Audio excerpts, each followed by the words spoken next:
First of all আলহামদুলিল্লাহ যে সিরিজটা উইন হতে পারছি। আজকে খেলাটা অনেক ইম্পর্টেন্ট ছিল আমাদের জন্য। তো সেভাবে আমরা গেম প্ল্যানিং করেছিলাম, একটা ভালো শুরু খুব দরকার ছিল আমাদের। তো চেষ্টা করেছি উইকেটে যত লম্বা খেলা যায়, কারণ এখানে প্রথম 20 ওভার আপনার নর্মালি বল আসতেছিল ব্যাটে, বাট 20 ওভার পরে বল যত পুরাতন হইতেছিল বল আসতেছিল না। তো আজকে চেষ্টা করেছি যে ভালো শুরু হলে যতটা লম্বা ক্যারি করা যায় সেটা চেষ্টা করেছি, আর ফার্স্ট সেঞ্চুরি তো অবশ্যই স্পেশাল আলহামদুলিল্লাহ।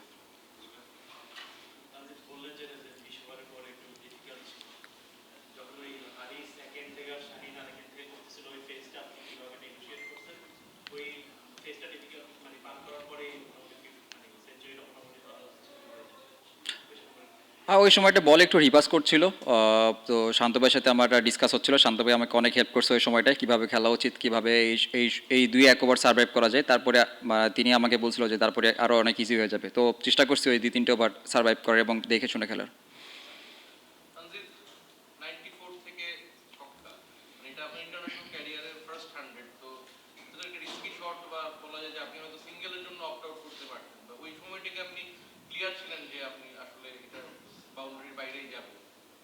অবশ্যই আমি ক্লিয়ার মাইন্ড ছিলাম। ক্লিয়ার মাইন্ড না থাকলে এরকম সময় কেউ এরকম রিস্কি শট খেলে না। তো আমার কাছে যেটা মনে হয়েছে এটা করলে হয়তো বা ভালো, আমি সেই আমার ডিসিশনে গিয়েছি আর কি।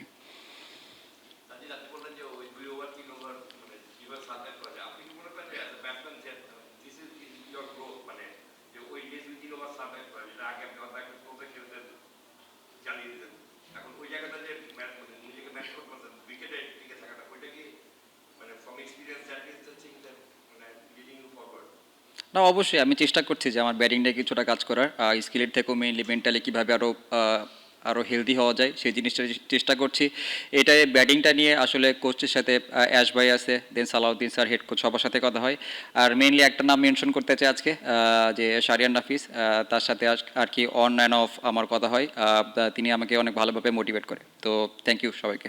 ফলের নির্যাস ও দুধের সমন্বয়ে পোলার টর্নেডো গ্রিন অ্যাপল আইসক্রিম। মন ভালো থাক।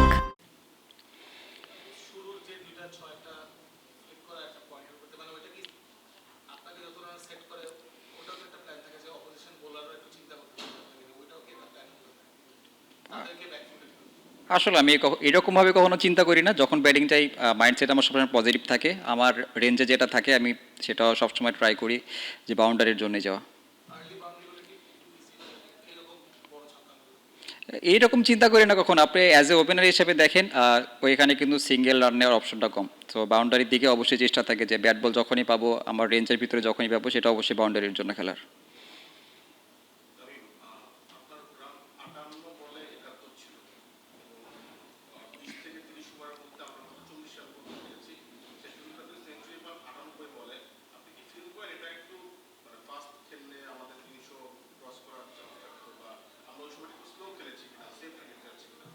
আসলে দেখেন, একটু আগে আমি যেটা বললাম যে আফটার 20 ওভার্স বলটা কিছুটা ধরে আসছিল, গ্রিপ করতেছিল এবং রিভার্স করছিল। তো ওই সময়টায় শান্ত ভাই উইকেটে ছিল। শান্ত ভাইয়ের সাথে ডিসকাস করে তিনি আমাকে বলেছিলেন যে এই সময়টা একটু আমাদের অনেক ইম্পর্টেন্ট আমাদের জন্য, কারণ ওই সময় যদি নতুন কোনো ব্যাটসম্যান আসতো তার জন্য আরও বেশি ডিফিকাল্ট হইতো। এই জন্য সেট ব্যাটসম্যানটা থাকাটা খুব দরকার ছিল ওখানে। তো এই জন্য আমরা রানের জন্য তাকাইনি, যতটা লং করা যায় খেলাটা এটা চেষ্টা করেছি।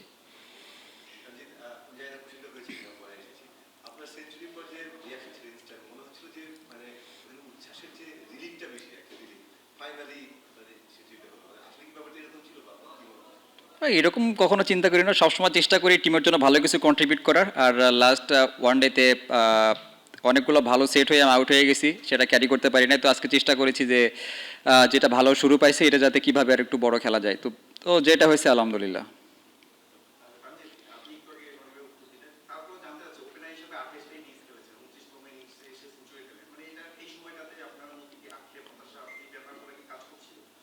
আসলে দেখ একটু খারাপ লাগে, কারণ লাস্ট আরও হয়তো বা আগে হওয়া উচিত ছিল এটা, বাট করতে পারিনি। অনেকগুলো ভালো লিঙ্কস ছিল, সেগুলো ক্যারি করতে পারি না আমি। তো আসলে যেটা পাস্ট হয়ে গেছে ওইদিকে তাকাতে চাই না, সামনে মুভ ফরওয়ার্ড করতে চাই। যে ভালোটা হইতেছে এখন বা যেরকম শেপে আছি আমি চেষ্টা করবো এটা যত ভালো সময়টা যত লং ক্যারি করা যায়।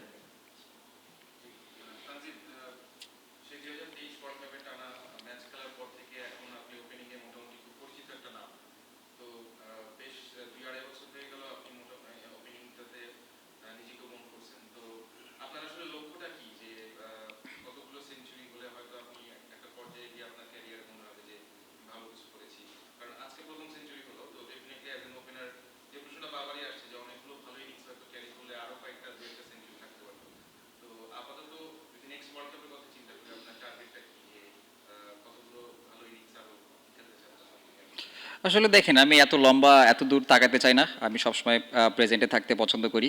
আজকে যেটা হয়েছে এটা কিন্তু পাস্ট হয়ে গেছে, সামনে যে সিরিজটা আসবে চেষ্টা করবো প্রত্যেক সিরিজে প্রত্যেক ম্যাচে ভালো কিছু কন্ট্রিবিউট করে, এবং প্রত্যেক, আপনি যেটা বলেন সেঞ্চুরির কথা, প্রত্যেক ম্যাচে চেষ্টা থাকবে সেঞ্চুরি করা। এটা তো সব ব্যাটসম্যানেরই থাকে যে প্রত্যেক ম্যাচে ভালো করবে, টিমকে ভালো কিছু কন্ট্রিবিউট করবে।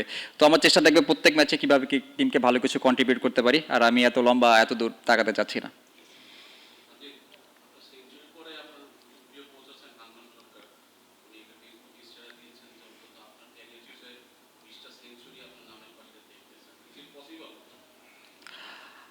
আম, ইনশাল্লাহ চেষ্টা করব, হয়তো বা এর থেকেও বেশি হইতে পারে। তো স্বপ্ন দেখতে তো কোনো সমস্যা নাই, তো অবশ্যই চেষ্টা করবো ইনশাল্লাহ।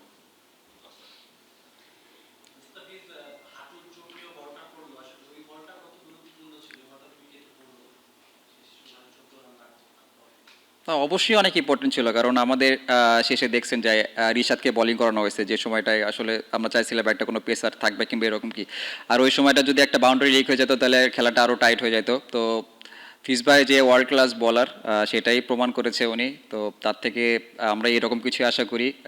তো কি বলবো, যেটা হয়েছে আলহামদুলিল্লাহ সব কিছু ঠিকঠাকভাবে গেছে, আমাদের ফরেই গেছে সব। থ্যাংক ইউ ভাইয়া।